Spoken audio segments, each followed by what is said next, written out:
now we have programmed Roundtable, and we will have 4 people joining me in this Roundtable: Adriana, Jonas Runa Gonçalo Gato, and I hope I say it right, Oyvind Brandtsegg. He's not here, he's in Norway, so he should be on Zoom right now. Let's see if he's connected and if he can join us. Hi, I'm here. I think you have a chat,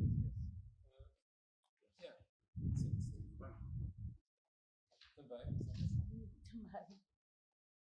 Okay, so before we establish this this link to this call to Norway, where Oyvind is, perhaps I could say some words to present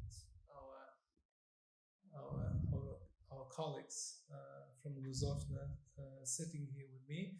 Adriana was the organizer of the event, and thank you for this.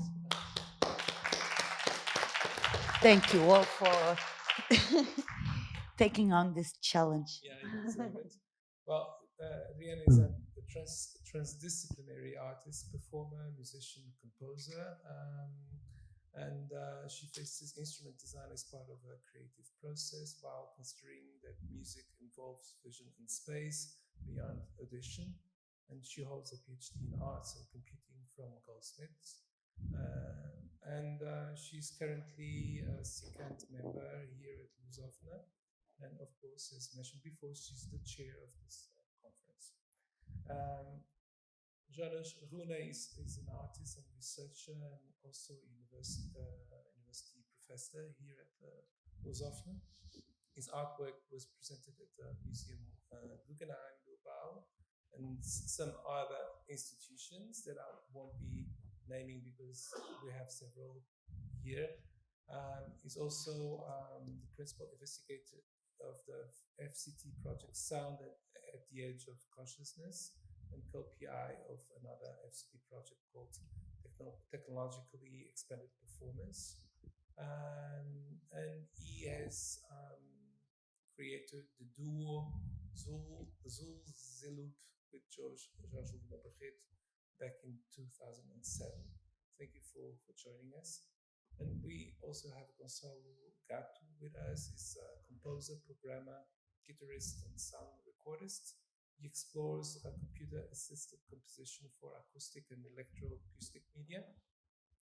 He's one of the panoptic composers associated with the London Symphony Orchestra, subsequently becoming composer in residence at Casa da Música in Porto. And as an open music expert and max programmer, he has produced a body of musical works and texts which explore the human-machine interface. And he also teaches here at Lusófona, and he's also a CICANT member. I'm not sure if we already have Oyvind online with us. He is online, even though he's not showing up here on the screen, but he is on Zoom. Okay, I just so verified. You can hear us. Are you there? I'm here. Okay, so he's behind the ICLI. Oh, here you are. Yes, you were here at first, yes, in the start. So Oyvind is a composer and performer working in the fields of computer improvisation and sound installations. He has a deep interest in developing new instruments and audio processing methods for artistic purposes. And he has contributed novel extensions to both granular synthesis, feedback systems, and live convolution techniques. Brandtsegg has, but it's your surname, yeah? It's quite different from our spelling practices around here. That's why I had some difficulties. You have participated in more than 25 music albums in a variety of genres, and you've also been a professor of music at NTNU, Trondheim, Norway University, since 2010. Welcome. So I'll give you all all the floor to start this, this discussion, this debate. I guess that Adriana wants to start. I do have like a sort of boring PowerPoint introduction, but I think it might be useful just to set a little bit the tone. So I would like to depart from my own experience as a performer. So this is where I'm going to speak from, and then I will ask these three authors and how do they address this idea of error or complexity. So if can I can I show a little bit the PowerPoint here? Maybe. This is a question to our technicians. I don't know if they are hearing us. Maybe not. We want to share a PowerPoint on the screen. Just a little bit. Let us know if this is. It's a constant improvisation situation, structured improvisation. So here it is. Here it is. Thank you. So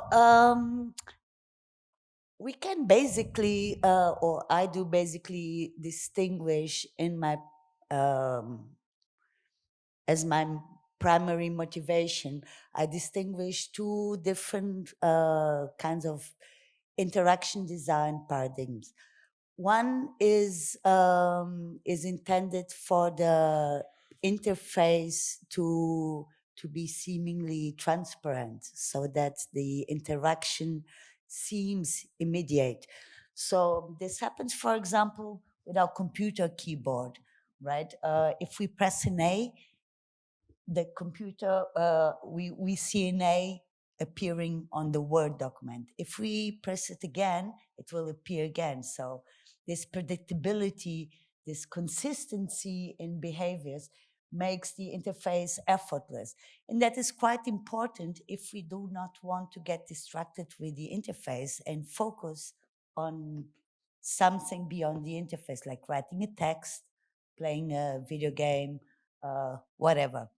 So this consistent behaviors convey what I call a pragmatic mode of perception, where because the interface behaves in a predictable way, it corresponds to our expectations. So that makes for perception to function according to previous assumptions and previous concepts. Then we have a different kind of interaction paradigm that can have the most different kinds of modes of expression and materialization, and where the interface behaviors are both controllable and unpredictable. The unpredictable part causes emergent behaviors to appear, and as a performer, this is very important because it causes a certain kind of tension and an awakening of unused abilities that I can then use to learn the instruments, to enhance my body knowledge. And so what happens with these kinds of interface behaviors is a little bit what Chris was mentioning earlier on. It's like the instrument becomes an alterity, but again, it's not totally unpredictable. There are things that I do not want to happen. So as Thor was mentioning before earlier on, there are certain amount of constraints that can be inscribed in the instrument, both in acoustic and digital parts. So this awakening of unused abilities makes me feel that makes me realize or brings makes it very present that I know much more than I think I know, like we all do. So it gives presence to the body knowledge.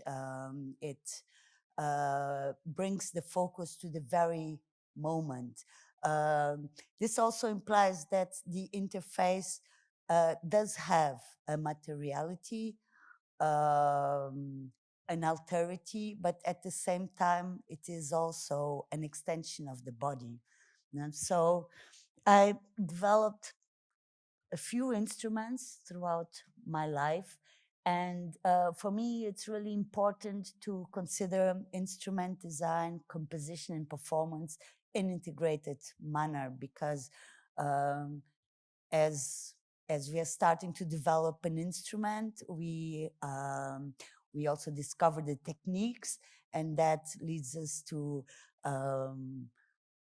start developing a language that then makes us develop the instrument more. Then I mean, it's a whole loop now, so it takes a long time also. And for me, it's like I always enjoyed very much to combine analog and digital components. So analog components entail chaotic variables, so complexity emerges from the input. Digital components are mathematically determined, but they can behave in very complex ways, which make the cause and effect relationships unpredictable to some extent.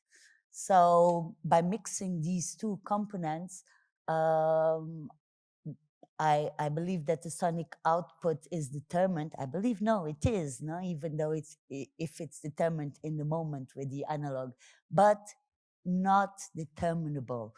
And this is something that also relates to something that Felipe, our scientist from yesterday, was talking about, the turbulence and chaos theory. Things are determined. That doesn't mean that we can predict them. And I very much enjoy this personification of the laws of the universe in a musical instrument. So, this is like my latest instrument that actually had many different iterations. I started developing it with John Klima, who's not here anymore, in 2008. So basically, this is a string instrument, zither, and it has edge strings and ambivalent tuning. In this work, the input, I mean, we hear the zither, but it also works as an input to a 3D software. And the software analyzes the frequency and it calculates the closest tone or half tone, and it triggers an audio sample mapped to that tone or half tone, and it plays that sample twice. The first time it plays the sample the way it has been recorded, the second time it applies a pitch down, and that pitch down value is equal to the difference between the detected frequency and the closest tone or half tone. So I would like to, I found it very interesting, and I sort of guessed that Thor would talk about this. Thor talked about how a digital music instrument in a digital musical instrument, the mappings are symbolic, meaning arbitrary. And going back to the first slide, when an instrument is effortless and the behaviors are consistent, yes, the mapping is arbitrary, but there's a choice of the programmer for the instrument to disappear, to become transparent. Here, what I'm exploring is a little bit the opposite. I'm taking that which could be seen as an error. It would be seen as an error if, for musicians concerned with notes and half notes, and I'm using this error as a compositional strategy to develop a musical language. So to finish, to finish this part, I'm very interested in the disparities between human perception and digital analysis, because what the software does when it analyzes a sound is it slices the input into a buffer, right? Discrete analysis, slices the signal, it calculates the fundamental frequency, whereas perception, what we perceive, depends on expectations and concepts derived from past events, which the software ignores, right? And also perception works based on cognitive principles, attention, and cross-sensorial context. So a few tangible disparities in this frequency analysis are, for example, that overtones and resonance frequencies can be extracted as fundamental frequencies, and also the detected frequency derives from mathematical calculations. At the same time, in perception, frequencies are grouped into a sound that is segregated from others, and overtones can become intense due to deliberate attention or increase in perceptual resolution. So these disparities, which could be and are often faced as an error, because this idea of I believe we are still in instrument design often relying on this myth of the digital wanting or being wanted to resemble our natural relationship with the physical world, right? These disparities could be seen as an error, but actually they are, in my work, creative material. You know? They become the source of musical language. And so I'm very honored to be colleague here of Jonas and Gonçalo. And I think that we can escape the PowerPoint now and see Oyvind. And I would like to know about how they explore, how they think of the importance and the interest of error and composition, whether it is composition in terms of sound or composition in terms of sound involving vision in space beyond audition.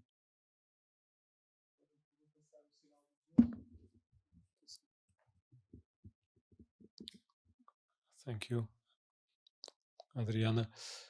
Can I start? Yes. Please go ahead. Thank you for your presentation, Adriana, and for addressing this issue of the error.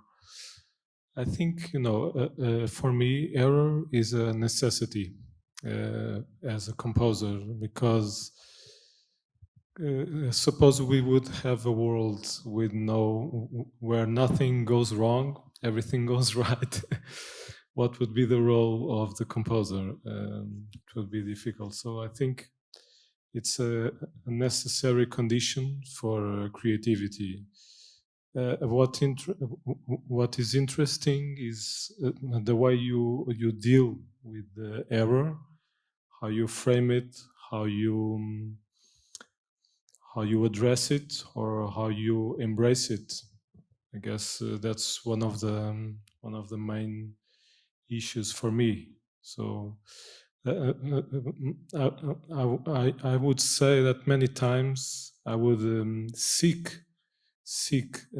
actively seek conditions where errors could occur, so that I could then develop a relationship with those errors, and they can be errors of my own miscalculation, or could be errors that simply exist because I allow them to exist. There could be errors because I was not listening in the right way. So very different situations in which error can manifest itself. So that's my first contribution, I guess. Jonas, do you want to add something? I could, or maybe Oyvind, our guest. You can go first. Yeah, I can go first. Yeah. Thank you so much. Well, I would like to start by thanking Adriana and the technical staff. It's an honor to be here. I think it's really great for Lusófona, for the students, for the teachers, for everybody that this is happening. It's a privilege to be here. Secondly, I would like to say that I mostly disagree with everything, which is great, so that we can debate. So starting with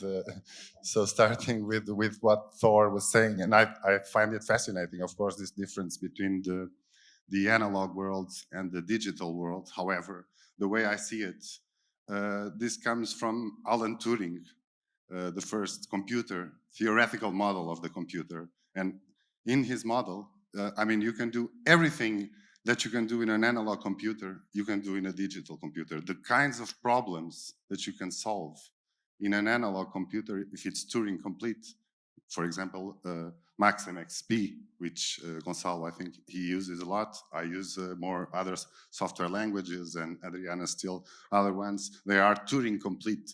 That means that they can solve the same types of problems. And today, with the ubiquitous digital equipment, we tend to forget, I think this is important question about the error, that it has a long history which comes, in my interpretation, from philosophy, for example, from the paradox of Epimenides. He said, all Christians are liars, and he was a Christian. So this is a paradox.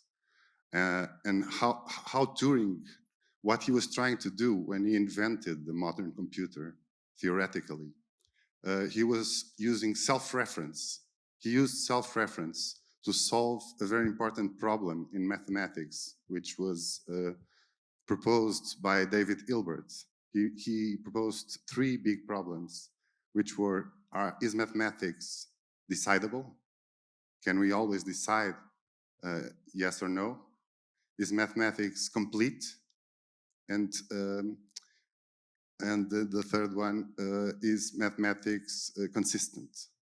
So the consistency problem and the completeness problem, these were solved 1 year later, in 1931, by Gödel, also by self-reference. He showed, he created something, a statement that we must believe is true if we believe the rules, but which we cannot prove by the rules. And Turing, he invented the modern computer. Doesn't matter for me if it's analog or digital, to solve the question of, is mathematics decidable? How did he do it? He conceived of a machine which was fed its own computer code to say, for example, will any kind of program stop? So this is known as the halting problem, computer science. And the answer is you can't decide for an arbitrary piece of code if that computer program will stop or not. So this means that in logic, in philosophy, in logic, there are some questions which you cannot decide. There will always be open questions. in mathematics, in logic, philosophy, and specifically with the computer. Jumping also to poetry, for example, I was reminded a poem I like a lot by Schnitzler. He's talking about death, and people always say, you know, when you're dying, your whole life goes very fast. You see it very fast in your own mind at the moment of your death. So he says, I have the solution for death. That is, you're dying, you're seeing your whole life very, very fast, but then you come to the moment when you die. And in that moment, you're going to see your whole life very fast again. But in that process, you're always going to die and see faster and faster and faster and faster. So to infinity, that's my starting point. There's a lot to add, but that's it. I mean, what about the error? It's about not believing, not taking for granted this analog versus digital, which is, of course, very important in instrument building, practice, music, artistic, but it's also questioning what kind of questions can we solve with these systems. There are questions. Turing said and proved that there are numbers which are not computable. There are numbers which are not computable. There are sets of questions, and maybe artistic questions could perfectly, in my view, fit in this category, which are not computable. Even in chess, there's a famous chess problem invented by some guy called Roger Penrose, and very recent. He gives us a chess problem, which we all, if we know a little bit about chess, can see the solution.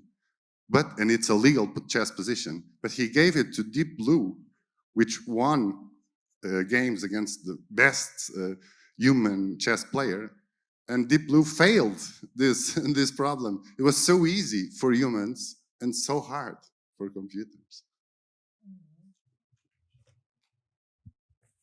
Okay, Oyvind, do you want to contribute?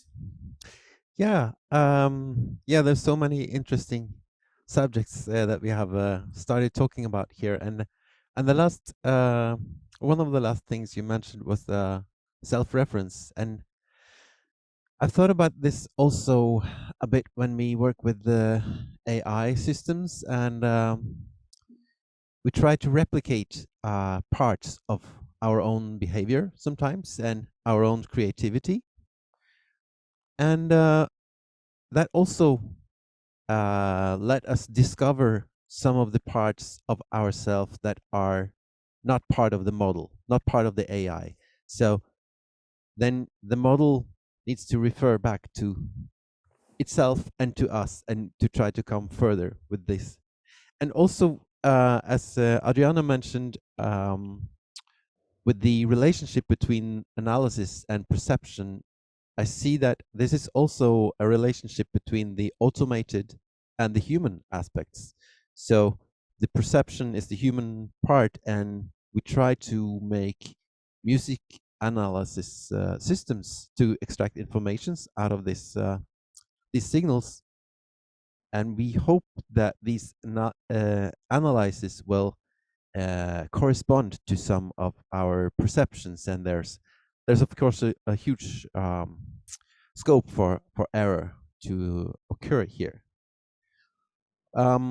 In my work with feedback instruments, as Chris also mentioned, I've been more interested in instability and complexity than the actual error, and I've tried to also create some pitch maps of instruments that I play with feedback, to sort of not in the sense that these maps will be absolute. They have plenty of scope for error, because every time you pick up a feedback instrument, it will act a little bit differently.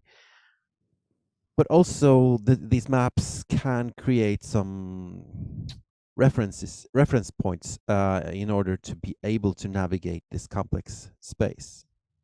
But one of the things that are really inspiring with feedback instruments is the rich interface, as opposed to some knobs that you twiddle to control parameters of a software program.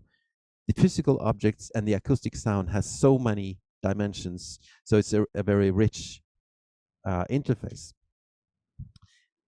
And what I'm going to show you part of a recent work that I did. It was finished only last week, which is not a feedback instrument, but a kinetic sculpture. Let's see, can you see my screen now? Yes. Yes. So this is while it was in production, and it's called Kraft, which loosely translated means power, and it's about the power of forces in the nature. And this discussion about green energy has bothered me a little bit, because we seem to destroy parts of nature to try to make energy that is sustainable. So the whole idea is maybe not so sustainable after all. And I wanted to make this was a collaboration with the wood artist Alan Leydal from Norway, and we wanted to look at this recycling process and use natural materials to create a water wheel to be moved by a tidal stream, not to create electricity, but to use it as a musical instrument. And you will see some driftwood guitars added to the wheel, and there are some lines crossing the strings here with the metal objects that will play the strings when the wheel rotates.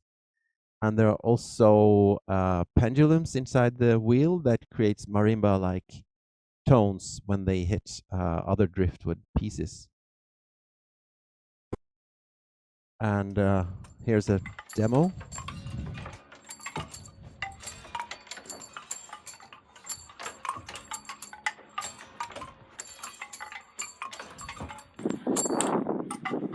So this was all about respect for nature and to give something back. And what we take out of the nature, we should give it back.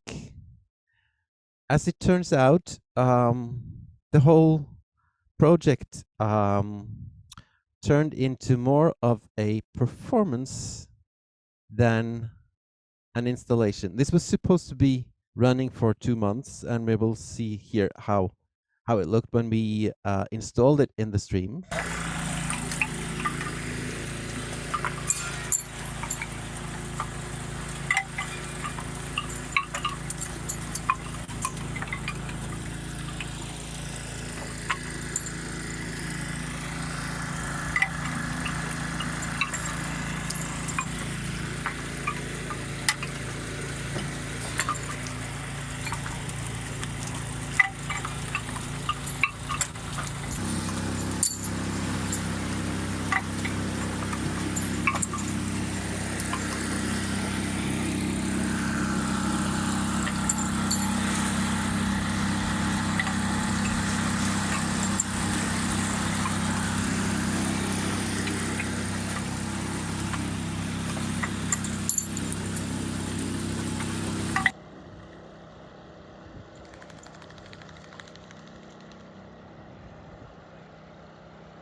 So at this point, we are almost at the location where it should be installed, and we made an anchor here to set it in position, and then it was running quite beautifully.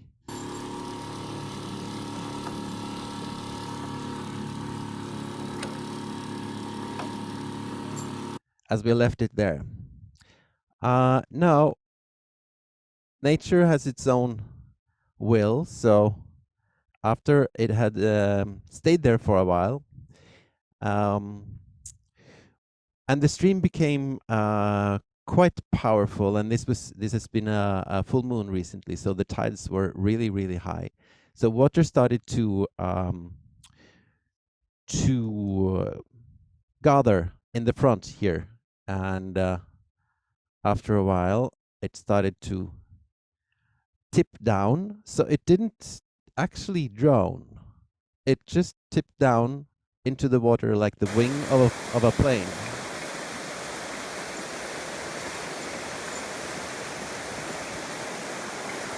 Certainly some scope for error also here. It was running like this for several hours, actually, going deeper and deeper.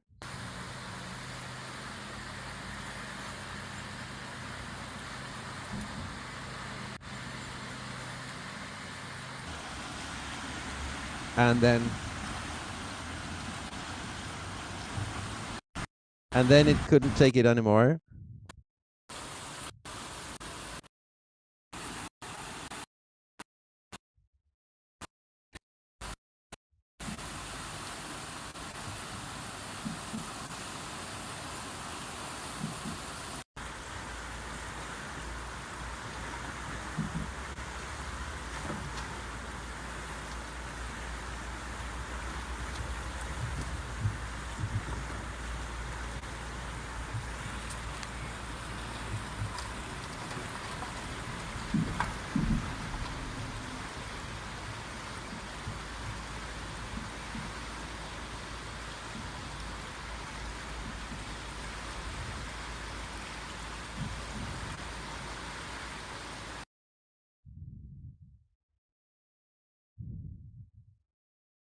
So we towed it back to port where we had made it, and yeah, cleaned up the thing. So it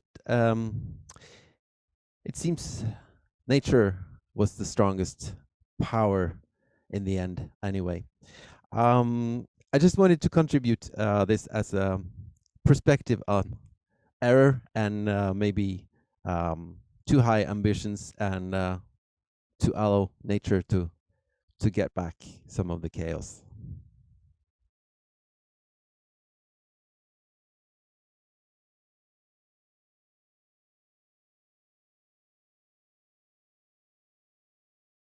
I was the first one using the word error here in this today.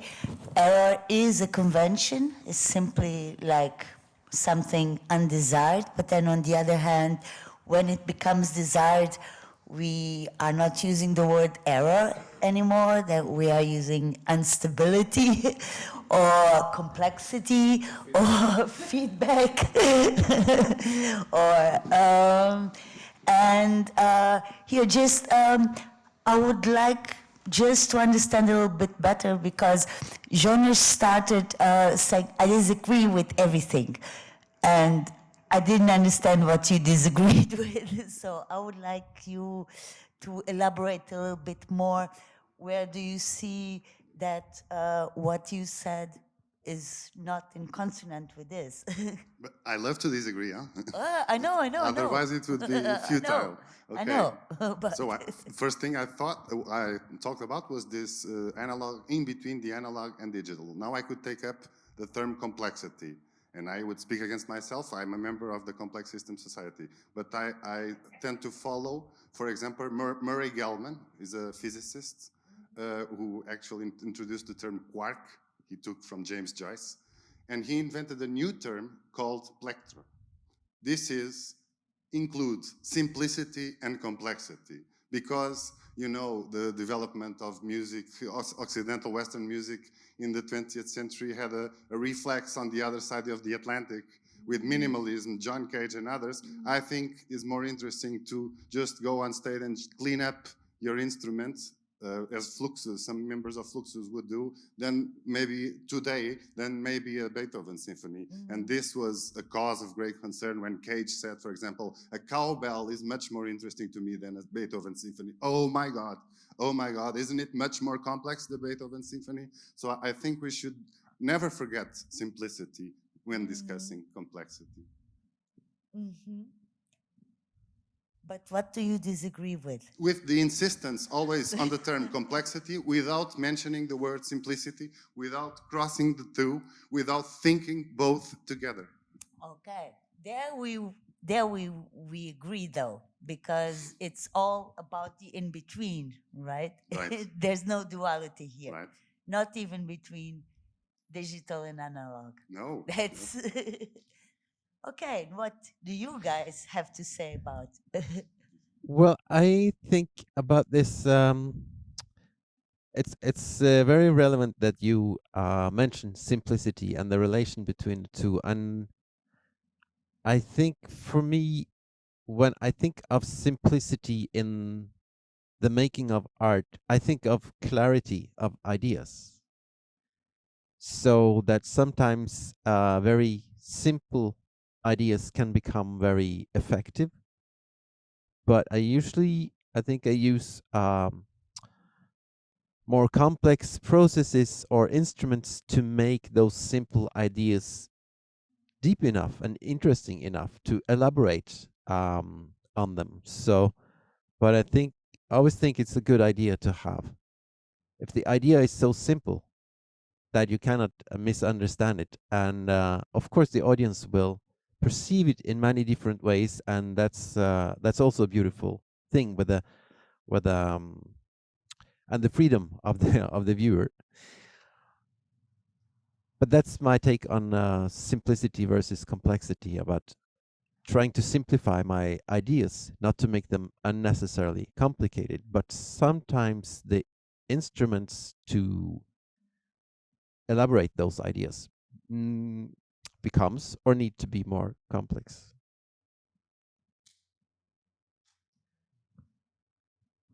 I was thinking about this Einstein quote.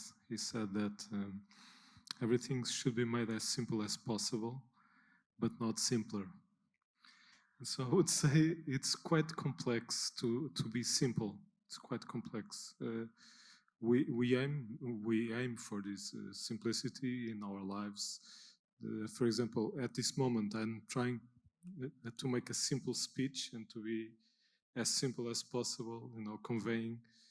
And so this all connects to actually how we think, how we really think, and this question, this issue of the analog versus digital, the discrete versus continuum. I was reflecting with myself. What about the thought? Is it discrete or continuous? So it's quite challengeable to kind of develop this connection with ourselves as an artist, as beings who create, who deal with these situations, and how can thought be addressed? How can we exactly deal with the error as a notion in thought? And so that's what I have to say right now. Wow, that's a deep one. Let me just do a pick up on that to make a comment. As you were saying that, I was thinking that maybe we can think of concepts as a discrete mode of thought, like when we want to accomplish a task or understand something or plan something. And then I think that what I was talking about is non-pragmatic mode of perception that I like to enter when I'm performing. I think this would be the continuous mode of thought. You know, I don't know. This is like just an inspiration. It's not necessarily something to write down, but maybe it is. Also, perhaps it's worth mentioning there was this composer, French composer, very well known, Boulez, and he talked about he wrote a text called System and Idea, and he writes about the creative accident as a necessary condition for the system to be perfected. So the system, say, our initial conditions to begin drafting a work, or that would be the preliminary system. But then we know that creative accidents will happen, and they will reformulate the system. So this is actually a metaphor of life itself. It's like we try to be this person, we try to be this way, but we know that we will have to learn, and we will have to make mistakes, and we will have to reformulate again.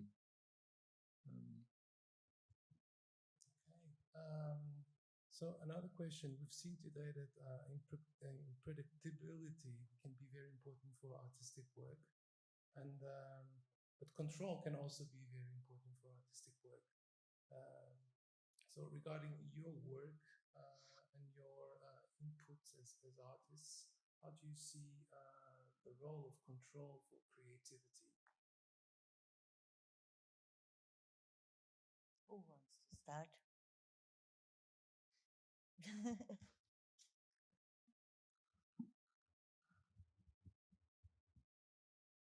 This discussion reminds me about when trying to model computational creativity and the role of randomness as a part in that.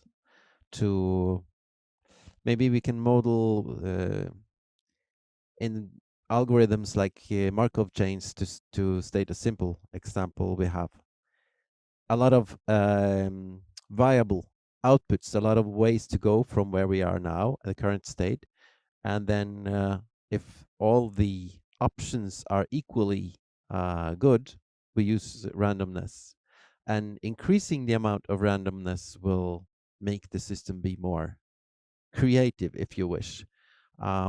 One of my colleagues, Axel Tiedemann, also, when we discussed and fabulated about what's actually happening inside our mind when we are creative, and one of the loose thoughts that we entertained was that if you have neural paths going very close to each other somewhere in the brain, and there might be some sort of induction or a signal jumping over from one cable, one connection to the next, and there's a randomness occurring in that deviation of where the signal were meant to go, that appears as creativity for other humans around us.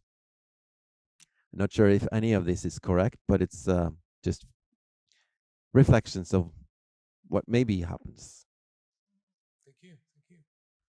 Gonçalo? There's a lot to say concerning Boulez first, for example. The second piano sonata, which you know very well, is an example of total control.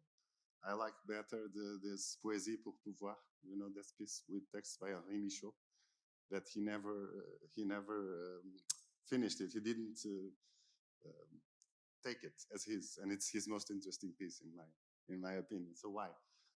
In the case of Oyvind, that piece, I was thinking about Jean Tinguely, this self-destructing work. I mean, you say nature one, but was it intentional that the thing was going broken, or? I must admit that it was not really intentional that it should break. So that's why I said it. It changed from an installation to a performance. But I think the artistic ideas came across even more clearly when it broke. Mm-hmm. Why do you think so?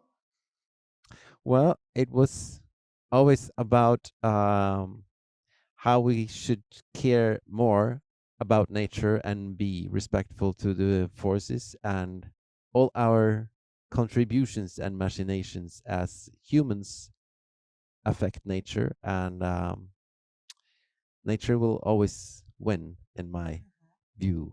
Are we nature? We are also nature, so maybe my terminology is not precise enough, but I mean maybe the larger forces of our environment as opposed to our human desire and will, and will to always, our desire to always grow, which is perhaps a little bit harmful sometimes. Thank you, Adriana. Well, for me, it's essential to have or to gain or to discover how to get a little bit control over my system, so that I don't necessarily want to repeat things, but I want certain things not to happen for sure, because I get very nervous. But then at the same time, if things become too controlled, I get bored. And so for me, it's essential to have some kind of unpredictability to that creates like a tension that that the audience might sense as suspense. I believe the audience does so because I do. And then there comes a release when the performer finds a way to incorporate that error or mistake in the musical logic, so as to shift the musical logic. So that's a discovery, and it's a discovery that works as a release, but also like a manifestation of continuity, like nature always wins in a way. And it's like when we give in, when we for me, this is why I like to perform. No, I like to feel that I'm sort of a filter of reality. So I become very sensitive to what's happening around me and to the moment and the stimuli, and then I'm like a tunnel. I give it back. No, it's for me when I talk about expression, it's not about me expressing, like it's not only unilateral, it's a feedback system in the end, whether the system, the medium is based on feedback or not. No? So that's why the element of unpredictability is quite important. Yeah, I was also asking this because it came to my mind some of the 1960s artists that were doing performances and looking for entropy, the state of a complete lack of control, and you cannot get things back because they have like a life of their own. So this is something that could be interesting for some artists too. It is. Martin House, for example, sitting in there, he works a lot. I mean, Martin's compositional ways, he likes, his sensibility is all about revealing the state of things, right, Martin? The state of things beyond his own ego, right? And so this is like there is no duality between control and unpredictability. Again, no, it's I was just telling what's important for me, but I'm equally delighted and sensitive to totally different kinds of approaches, of course, even more because they're different from me. But I think it's very nice and important what you say, Adriana, about this tension, the creative tension that appears between your desire to do something specific on the instrument and the instruments sometimes not responding in the way that you expected or you wanted, and then the process of getting from there to your desired result creates a very, very specific and very directed kind of energy that is very interesting to explore.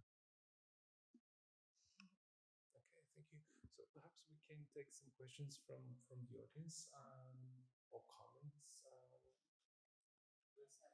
Yeah, please.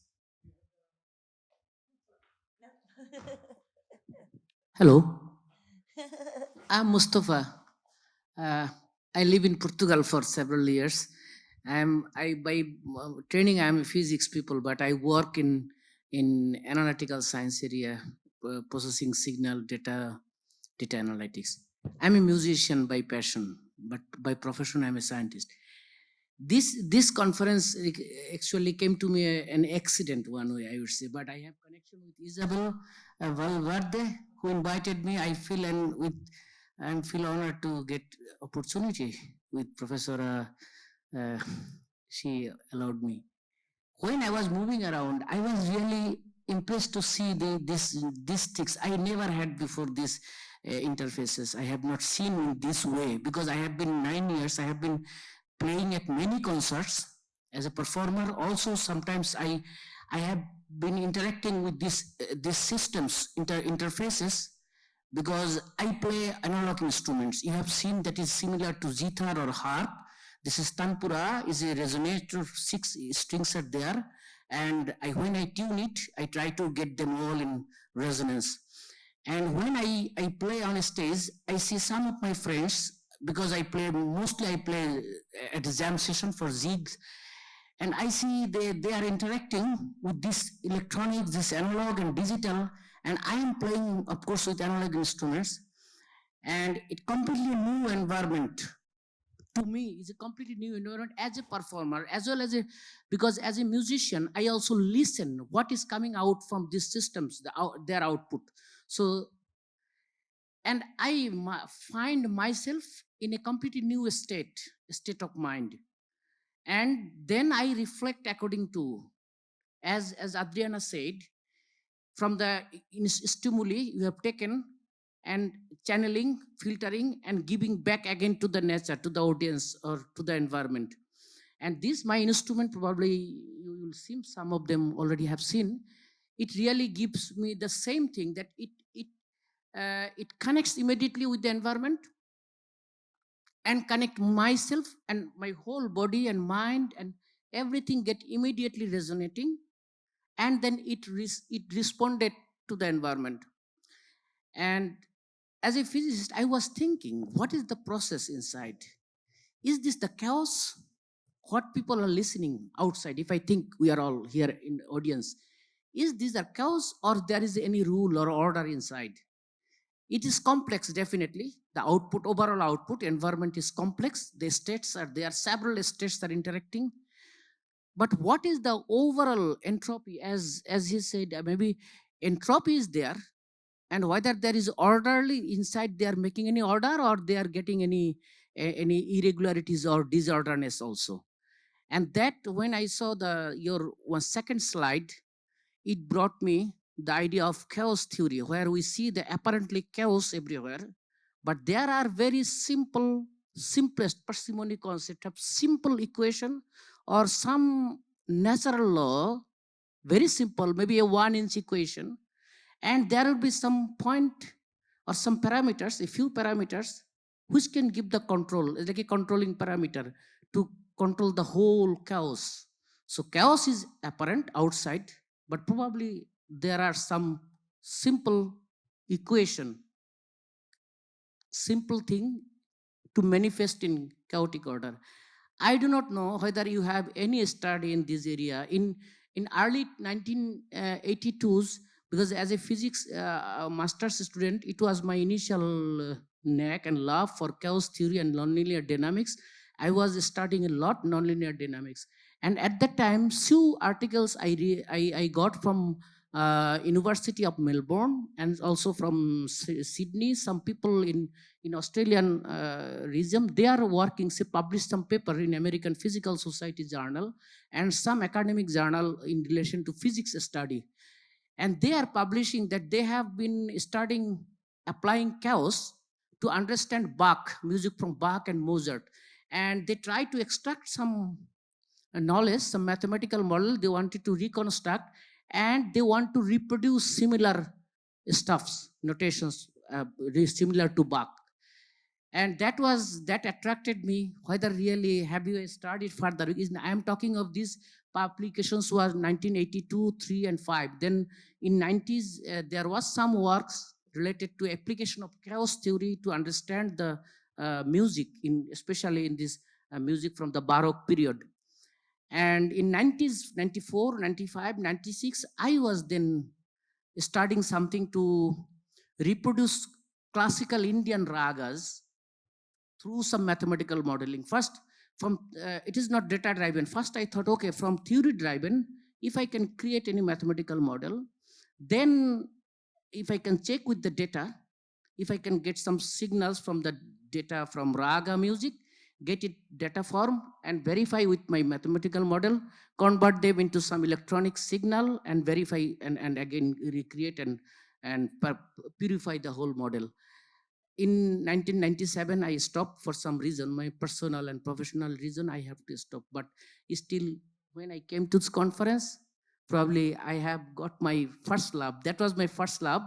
But I told that I live with the second lab with my wife, but I have to left my first lab. So, but that is haunting me, that chaos, whether this nonlinear dynamics is studying to understand or understanding this music theory or musicology and to produce this electronics or digital system. I have no idea. So this I want to know what is the update stat. After 25 years, I am really getting nostalgic to know these things. It's this my first love is haunting me.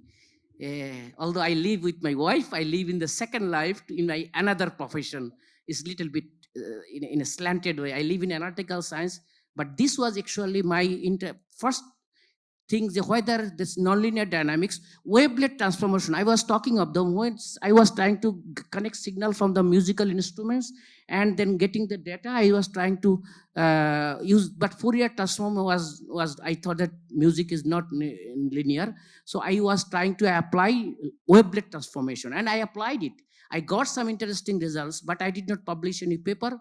And I abandoned in 1997. I told you some accident happened in my life. I left forever. And only these 4 days, again, it came back to me. I saw many things you are doing. If there is any progress, if you can give some idea what is going on, application of nonlinear or chaos theory or complex theory to understand this music and to whether there is anything. Anybody can answer. I have no idea. Maybe you can. Entropy was one my initial concept, to have start with entropy, then apply quantum mechanical, but nonlinear quantum equal to nonlinear second order differential equation. And then I got some frequencies, very interesting frequencies. And I try to see whether these frequencies are really producing any music. It was my idea. Entropy, get a start entropy, design a nonlinear second order or third order differential equation, and get some like quantum mechanical states. Okay. At that states are actually frequencies, these are the frequencies. Thank you. This was my initial. I think we got it. And we may have some people who want to comment on that. Well, yeah, just a quick comment. Does anybody know what a second order differential equation actually is? Raise your hands. Okay. Next question. Don't explain it to us right now. No. I'm still reading that book. Okay. So as you here on the stage, do you want to comment or add anything to what was said just here? Mr. I have a short comment. Just when you were talking, it occurred to me that when we use error and randomness in trying to create interesting results, maybe it's actually a simplification that we are using to get to the interesting parts in some way that we didn't really know. So maybe randomness is just a simplification of something underlying that is more rich. Yeah. I think that's actually a very good point. Speaking with Nuno Torres, with his installation, simple installation with radio knobs spinning and an Arduino controller, and he first approached it by having some sort of, I've got an idea about how I'm going to twist the volume and twist the channel that these radios are going to go on. And then he arrived at the fact that, oh, just some random numbers. You can't tell the difference.